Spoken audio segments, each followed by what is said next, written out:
नमस्कार दोस्तों, मैं हूं जितेंद्र शर्मा और आप देख रहे हैं करनाल में। एक बार फिर दोबारा से किसान जो है इकट्ठा होकर अलग अलग जगह से उठकर आज यहां पर करनाल के अंदर लघु सचिवालय में पहुंचे हैं और धरना प्रदर्शन करते हुए नजर आए।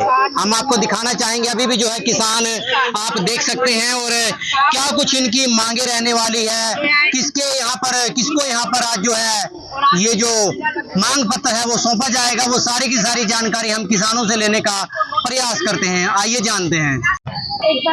नमस्कार दोस्तों, ये तस्वीरें आप देख पा रहे हैं करनाल के लघु सचिवालय से, जहां पर आज तमाम किसान यहां पर इकट्ठा हुए हैं और लगातार जो है यहां पर पहले भी इकट्ठा होते हुए हैं। आज यहां पर क्यों इकट्ठा हुए हैं ये भी हम जानने के एक बार प्रयास करेंगे। और देख सकते हैं आप दूर दूर से जो किसान है वो यहाँ पर उठकर पहुंचे हैं और अपनी मांगों को लेकर यहाँ पर पहुंचे हैं। क्या क्या मांगे रहने वाली हैं वो भी हम इनसे बात करने का प्रयास करेंगे।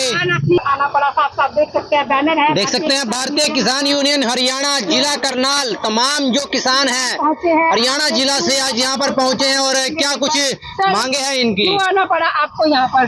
देखिए, यहाँ करनाल से बिल्कुल नजदीक 6-7 किलोमीटर पर यमुना से नदी से लगता गांव पड़ता है मुस्ताबाद, और मुस्ताबाद के अंदर यमुना के पटड़ी से बिल्कुल लगता गांव है ये मुस्ताबाद। वहां पर 6-7 किसानों की जमीन है 23-24 एकड़ के लगभग। इनके पास एक महीना पहले नोटिस आता है कि आपकी जमीन को रेत खनन के लिए, रेत की स्टॉक जमा करने के लिए इकबार कर लिया गया है। किसानों ने ऐतराज जताया, वो एसडीएम के पास आए, उन्होंने लिखित में जवाब दिया कभी बिल्कुल कि हमारी जमीन रेत का जो स्टॉक जमा करेंगे उसके लिए बिल्कुल नहीं देंगे, चाहे कोई हमें 10 लाख पर एकड़ भी दे साल के लिए तब भी अपनी जमीन बिल्कुल नहीं देंगे। एसडीएम ने कहा तो ठीक है। किसान निश्चित हुए, अपने घर चले गए। ठीक उसके 1 महीने बाद वही रेत माफिया वहां पर पहुंचता है और अपने किसान बड़े घर बैठे आराम से, इनको कोई इतना नहीं, कोई नोटिस नहीं तुम्हारा। किसान बड़े घर बैठे और वहां पर जाकर प्रशासन को साथ में लेकर वहां पर उनकी पहले जीरी की पौध उजाड़ी, फिर खेतों की ढोल खत्म की, ट्यूबवेल को तोड़ा और लगातार 1 घंटे के अंदर कम से कम 150-200 डंपर रेत के डाल दिए। प्रशासन को साथ में लेकर, प्रशासन यही तो बात, जो विचारणीय बात है, जो जांच का विषय, यही तो विषय है कि प्रशासन किसके आदेश से गया। अगर रेत माफिया खुद करे तो बात अलग है, लेकिन तहसीलदार खुद साथ में गया, प्रशासन साथ में गया, कब्जा करवाया गया। इतनी जबरदस्ती क्यों? ये सारे किसान वही के सारे वही किसान है, ये इनका सबका जवाब है कि हम इस काम के लिए अपनी जमीन बिल्कुल नहीं देंगे। जब ये जवाब दे रहे तो इतनी जबरदस्ती क्यों की गई? इससे पहले भी यही मुद्दा उठा था और हम वहाँ पे कवरेज करके आए थे इस बारे में ही। उसके बाद यही जमीन की बात है जी, शायद ये जमीन की बात है, गलत किया गया। किसान के साथ जबरदस्ती क्यों की गई और प्रशासन किसके आदेश से गया, यही जांच का विषय है सारा। किसान अपने घर बैठा, किसान को पता नहीं और खेत पर कब्जा कर लिया गया, ऐसा बिल्कुल नहीं चलेगा। आज उसी को लेकर आए थे।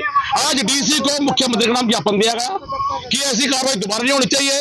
और जिन्होंने गलत किया, हालांकि वहां की एक वीडियो भी जारी हुई है, उस वीडियो में जो रेत का जो माफिया है, जो आदमी है, वो बड़ी बद्दी और गोली मारने तक की धमकी दे रहा है वहां पर लोगों को कि गोली मारो इनको।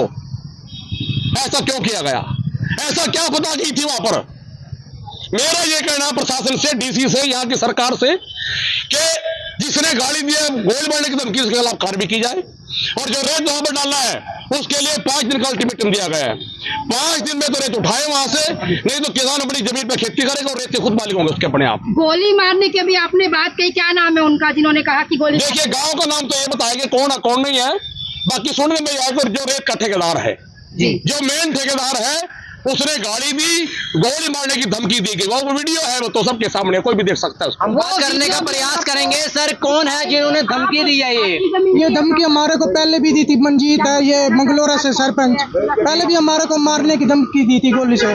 उससे पहले भी आपने 1 महीना पहले जब हम कवरेज करके आए थे तो आपके खेतों में, हाँ, हमारे खेतों में आप गए थे, कवरेज की थी आपने, और 1 महीना पहले हमारे को गोली मारने की धमकी भी दी थी। उस 1 महीना के बीच में क्या कुछ हुआ अभी तक?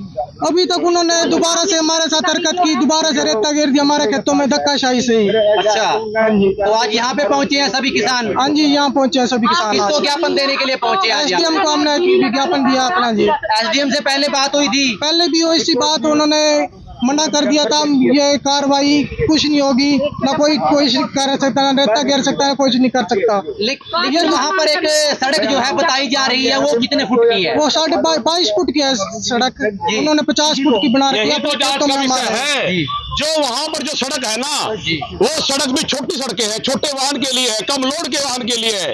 इतने बड़े वाहन तो उस पर चलना अलाउड भी नहीं हो सकता किसी भी हालत में, लेकिन वहां पर कैसे ये इजाजत दी गई? उसके अलावा जो एनजीटी का कानून है उसके तहत अगर बात करें तो जो स्कूल है या गांव है उससे कम से कम आधा किलोमीटर दूर स्टॉक जमा होना चाहिए। ये स्कूल से बिल्कुल सटाकर उसकी दीवार से लगता बिल्कुल ये स्टॉक जमा कर रहे हैं। ऐसा कैसे हो रहा है? ये कहाँ का ऐसा कानून है? सब ताक पर रख दिए गए, सभी को दरकिनार किया गया। स्कूल बिल्कुल नजदीक, गांव बिल्कुल नजदीक, सड़क वो हल्की सड़क हल्के वाहन के लिए, और इस पर ये लोड चल रहा है सारा का सारा। तो बड़े बड़े डंपर चल रहे हैं रेत के, कोई भी बड़ा हादसा हो सकता है। बिल्कुल हो सकता है। सड़क तो वैसे तकरीबन अब थोड़े दिन पहले वो खान चली है, अभी जाकर देखो सड़क बिल्कुल खत्म हो चुकी है, बिल्कुल खत्म, बिल्कुल डेड। तो उसका कौन जिम्मेदार है? तो ये सारी जो बातें गैर कानूनी है, बिल्कुल गलत है, ऐसा नहीं होना चाहिए। ये धक्का बिल्कुल